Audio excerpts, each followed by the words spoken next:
स्वागत है आप सभी का आपके अपने YouTube चैनल एग्ज़ाम वॉरियर्स पर। आज के वीडियो में हम बात करने वाले हैं जूनियर अकाउंटेंट भर्ती परीक्षा 2023-24 के बारे में, जहाँ पर फाइनली सेलेक्टेड कैंडिडेट जल्द ज्वाइनिंग का इंतज़ार कर रहे हैं और उनका ये इंतज़ार जल्द कंप्लीट होने वाला है। इसको लेकर कल क्या अपडेट रही है, इसको लेकर हम बात करेंगे। कल का मॉर्निंग वाला वीडियो अगर अभ्यर्थियों ने देखा हो तो उसमें हमने बात की थी कि जूनियर अकाउंटेंट के जो अभ्यर्थी है वो काफ़ी चिंतित है, क्योंकि उन्हें जल्द ज्वाइनिंग चाहिए और इसको लेकर अभी कोई प्रोसेस होती हुई दिखाई नहीं दे रही है। अगर यहाँ पे डीटीए की ओर से कोई अपडेट यानी कि जो कोई भी नोटिफिकेशन है, कोई भी लेटर अगर सामने आता है, तो अभ्यर्थियों की जो चिंता है कि जल्द ज्वाइनिंग होने की, वो यहाँ पर दूर होगी। उन्हें एक तरीके से ये आश्वासन मिलेगा कि यहाँ पे प्रोसेस चल रही है।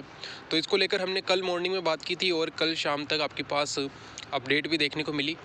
डीटीए जो भी प्रोसेस कर रहा है उस प्रोसेस का एक लेटर भी आपको देखने को मिला, जो कि काफ़ी इम्पोर्टेंट हो जाता है अभ्यर्थियों के लिए, क्योंकि इस जो लेटर है इसमें लिखा गया है कि आज की डेट में यानी कि आज शाम को 3 बजे एक वीसी के माध्यम से एक मीटिंग होने वाली है डीटीए के अधिकारियों और साथ ही जो सभी ज़िलों के जो ट्रेजरी ऑफिसर हैं उनके बीच में। अब आप समझ सकते हैं इसके पीछे का कारण जो है वो जूनियर अकाउंटेंट भर्ती ही है, क्योंकि उस लेटर में ये भी लिखा गया है कि रोज़गार मेले के क्रम में, यानी कि जो रोज़गार मेला 12 जनवरी को आयोजित होने वाला है, इसी के क्रम में यहाँ पर इस मीटिंग का आयोजन किया जा रहा है। तो इस मीटिंग में क्या कुछ हो सकता है, इसको लेकर हम बात करेंगे, क्योंकि काफ़ी अभ्यर्थियों के प्रश्न रहते हैं कि जो ये मीटिंग का आयोजन होने वाला है, इस मीटिंग में क्या उद्देश्य रहे होंगे, यानी कि क्या उद्देश्यों के कारण इस मीटिंग का आयोजन किया जा रहा है, इसको लेकर हम बात करने वाले हैं। साथ ही कब तक आपके नियुक्ति आदेश जारी हो सकते हैं, इसको लेकर भी हम बात करेंगे। और जो जेआरए सेलेक्टेड कैंडिडेट है, यानी कि जो भी रिज़ल्ट में शामिल हैं, इन सभी अभ्यर्थियों को अपने ज्वाइनिंग की तैयारी कर लेनी है, क्योंकि जल्द ही अभ्यर्थियों को ज्वाइनिंग मिलने वाली है। और जहाँ तक बात है कानूनी अड़चन यानी कि जो लीगल इशू हैं, तो अब इस भर्ती में आने की चांस बहुत ही कम रह जाते हैं, क्योंकि अभी सरकार का जो पूरा ध्यान है ये अभी जूनियर अकाउंटेंट भर्ती, साथ ही जो रोज़गार मेले में शामिल और 2-3 भर्तियां हैं, इनके ऊपर यहाँ पे ध्यान है। तो यहाँ पे कोई भी लीगल इशू आने की उम्मीद जो है वो काफ़ी कम हो जाती है। जो अभ्यर्थी यहाँ पर कानूनी अड़चन लाने की उम्मीद रखे बैठे हैं, तो यहाँ पर वो उम्मीद काफ़ी कम हो जाती है, क्योंकि यहाँ पे कोई भी कानूनी अड़चन सामने नहीं आएगी। अब हम बात कर लेते हैं कि कल जो ऑर्डर सामने आया है इसमें किस प्रकार से क्या लिखा हुआ, इसके बारे में बात कर लेते हैं। तो ये ऑर्डर कल शाम को आपको 3 बजे देखने को मिला होगा, जिसका विषय है दिनांक 3/1/2025 को 3 बजे आयोजित वीसी में उपस्थित रहने बाबत। अब एक चीज़ यहाँ पर यह भी है कि आपने देखा होगा कुछ समय पहले, यानी कुछ दिन पहले, कार्मिक विभाग ने एक नोटिफिकेशन जारी किया था, जिसमें कि ये लिखा गया था कि 12 जनवरी को एक रोज़गार मेले का आयोजन होने वाला है। तो इस रोज़गार मेले में जिन अभ्यर्थियों को ज्वाइनिंग दी जा सकती है, जिनकी भर्तियां यहाँ पर कंप्लीट हो चुकी है, रिज़ल्ट आ चुके हैं, तो उन अभ्यर्थियों की, यानी कि वे जो अभ्यर्थी है उनकी लिस्ट यहाँ पर कार्मिक विभाग को 3 तारीख की डेट में जो भी डिपार्टमेंट है उनके द्वारा दी जाए, ताकि 12 जनवरी को कितने अभ्यर्थियों की संख्या होने वाली है, साथ ही क्या प्रबंध करने हैं, उसको लेकर कार्मिक विभाग अपना काम कंप्लीट कर सके। तो आज वही 3 तारीख है और आज जो है डीटीए का एक पूरा कर्तव्य बनेगा कि वो कार्मिक विभाग को वो लिस्ट उपलब्ध करवाए, क्योंकि ये एक तरीके से सरकारी आदेश है, तो इसकी पालना भी ज़रूरी है। तो यहाँ पे डीटीए जो है वो आज कार्मिक विभाग को जो सेलेक्टेड कैंडिडेट है, किस ज़िले से कितने हैं, यानी कि हर ज़िले के अनुसार यहाँ पर कितने अभ्यर्थी हो जाते हैं, उनकी संख्या, उनकी जो लिस्ट है, उनकी सारी इन्फॉर्मेशन है, क्योंकि उसमें पूरी इन्फॉर्मेशन मांगी गई है। यहाँ पर अभ्यर्थी का रोल नंबर, उसका नाम, पिताजी का नाम, डेट ऑफ बर्थ, किस कैटेगरी से है, किस ज़िले से है, तो ये सब जो है लिस्ट जो है वो डीटीए के द्वारा तैयार कर ली गई थी और वही लिस्ट अब कार्मिक विभाग को भी सौंपी जानी है। तो हम ये मान के चलते हैं कि आज अंतिम दिन है कार्मिक विभाग को वो लिस्ट भेजने का। तो आज जो है डीटीए वो लिस्ट भेज देगा, या हो सकता है कि उसने वो लिस्ट पहले ही भेज दी हो, क्योंकि ऐसी चीज़ें बाहर निकल कर नहीं आती है। तो यहाँ पे वो लिस्ट भेजी जा चुकी होगी या फिर भेजी जाने वाली होगी। तो आज आपका एक तो ये काम कंप्लीट हो जाएगा, जो कि कार्मिक विभाग को लिस्ट देने वाला है। दूसरी चीज़ जो है इस लेटर में लिखा गया है कि जो उपरोक्त विषय ऊपर दिया हुआ है, दिनांक 12 जनवरी 2025 को राज्य सरकार द्वारा आयोजित रोजगार मेले के क्रम में शासन सचिव वित्त विभाग की अध्यक्षता में, यानी कि जो आज मीटिंग होने वाली है इसकी अध्यक्षता करेंगे शासन सचिव जो फाइनेंस डिपार्टमेंट के हैं, दिनांक 3/1/2025 यानी कि आज शाम 3 बजे वीसी आयोजित की जानी है, जिसमें दो हस्ताक्षरकर्ता यानी कि जो हमारे निदेशक हैं वो इसमें शामिल होंगे, और इसके साथ ही कुछ और अधिकारी जो कि डीटीए में हैं, जैसे कि कोई डिप्टी डायरेक्टर है, तो वो भी इसमें शामिल हो जाएंगे। इस वीसी में जुड़ने हेतु सभी कोषाधिकारी यानी कि जो ट्रेजरी ऑफिसर है, आपके ज़िले के जो ट्रेजरी ऑफिसर हैं, इसके साथ ही उनके जो असिस्टेंट ट्रेजरी ऑफिसर या फिर एडिशनल ट्रेजरी ऑफिसर जो भी हैं, उन्हें भी यहाँ पे शामिल होना होगा। तो वे सभी लोग यहाँ पर शामिल होने वाले हैं।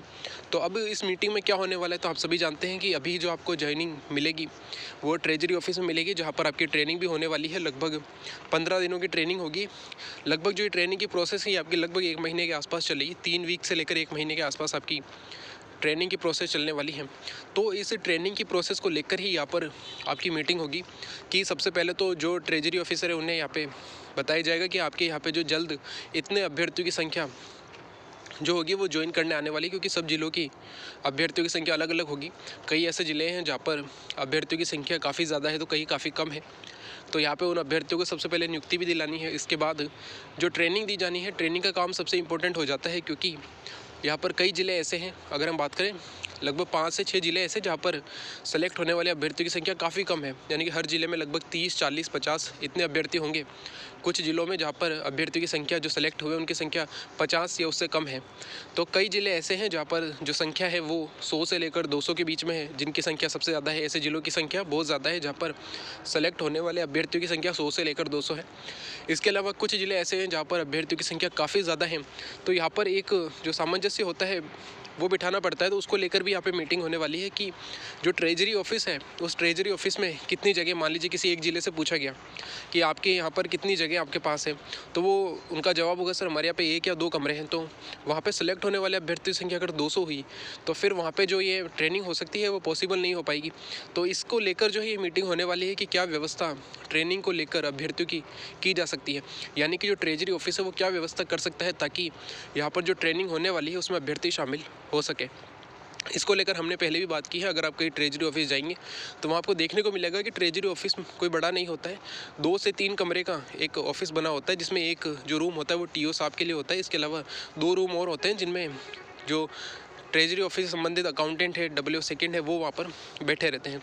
तो ज़्यादा जगह उनके पास होती नहीं है। तो यहाँ पे हो सकता है कि कोई हॉल अगर यहाँ पे बुक कराया जाए, या फिर ज़्यादातर जो ये ट्रेजरी ऑफिस होते हैं अधिकांश ये कलेक्ट्रेट ऑफिस में होते हैं। तो हो सकता है कलेक्ट्रेट ऑफिस में कोई 2-3 हॉल अगर खाली हो तो वहाँ पर आपकी ट्रेनिंग हो सके। तो इसको लेकर जो भी प्रबंध करना है उसको लेकर यहाँ पे मीटिंग होने वाली है। तो इस मीटिंग में 2 ही काम होंगे। सबसे पहले तो अभ्यर्थियों की जो नियुक्ति करवानी है उसको लेकर प्रबंध करना। इसके बाद जो नियुक्ति के बाद जो ट्रेनिंग होने वाली है उसको लेकर यहाँ पे प्रबंध करना। तो इस चीज़ को लेकर डीटीए के जो अधिकारी हैं उनके द्वारा ट्रेजरी ऑफिसर जो है उनको एक मार्गदर्शन दिया जाएगा कि किस प्रकार उन्हें प्रबंध करना है। तो मेन जो मोटो इस वीसी का है वो यही है कि जो भी ज्वाइनिंग होने वाली है उसमें नियुक्ति देना और उनकी ट्रेनिंग कराना। इसको लेकर जो भी मैनेजमेंट है उसकी बात आज इस वीसी में होने वाली है। इसके अलावा अगर हम बात करें कि आपके जो ऑर्डर है वो कब तक जारी हो सकते हैं, तो एक उम्मीद ये है कि आज नहीं तो कल की या उसके बाद की डेट में जो है आपके यहाँ पर अगर हम बात करें तो आपके ऑर्डर यहाँ पे जारी हो सकते हैं। अगर इसके अलावा अगर बात करें कि जेआरए जो सिलेक्टेड कैंडिडेट है इन्हें अपनी ज्वाइनिंग के लिए तैयार रहना है, क्योंकि इनकी ज्वाइनिंग जो है वो काफ़ी जल्द होने वाली है। तो सभी अभ्यर्थी अगर इधर उधर गए हुए हैं तो वे लौट कर आ सकते हैं, और क्योंकि उनकी ज्वाइनिंग जो है वो काफ़ी जल्द होगी। साथ ही अगर आपके डॉक्यूमेंट में अभी कुछ बनाने हैं तो हो सकता है कि वो आप बनवा लीजिए, क्योंकि अभी समय है। और जहाँ तक हमने बात की है मेडिकल सर्टिफिकेट की, तो मेडिकल जो आपका सर्टिफिकेट है ये आपकी ज्वाइनिंग वाले दिन या उससे 1 दिन पहले बन सकता है। अगर नियुक्ति आदेश आपकी कल की डेट में जारी हो जाते हैं तो उसके बाद जो है आप अपना मेडिकल सर्टिफिकेट कभी भी बनवा सकते हैं। तो ये तो हमारा वीडियो था जूनियर अकाउंटेंट भर्ती में जो आगे की प्रोसेस होने वाली उसको लेकर। अगर आपकी कोई राय हो इसमें जो भी बताई गई है तो आप कमेंट बॉक्स में बता सकते हैं। अगर आपका कोई और प्रश्न रह जाता है तो वो भी आप कमेंट बॉक्स में पूछ सकते हैं। Thank you. जय हिंद, जय भारत।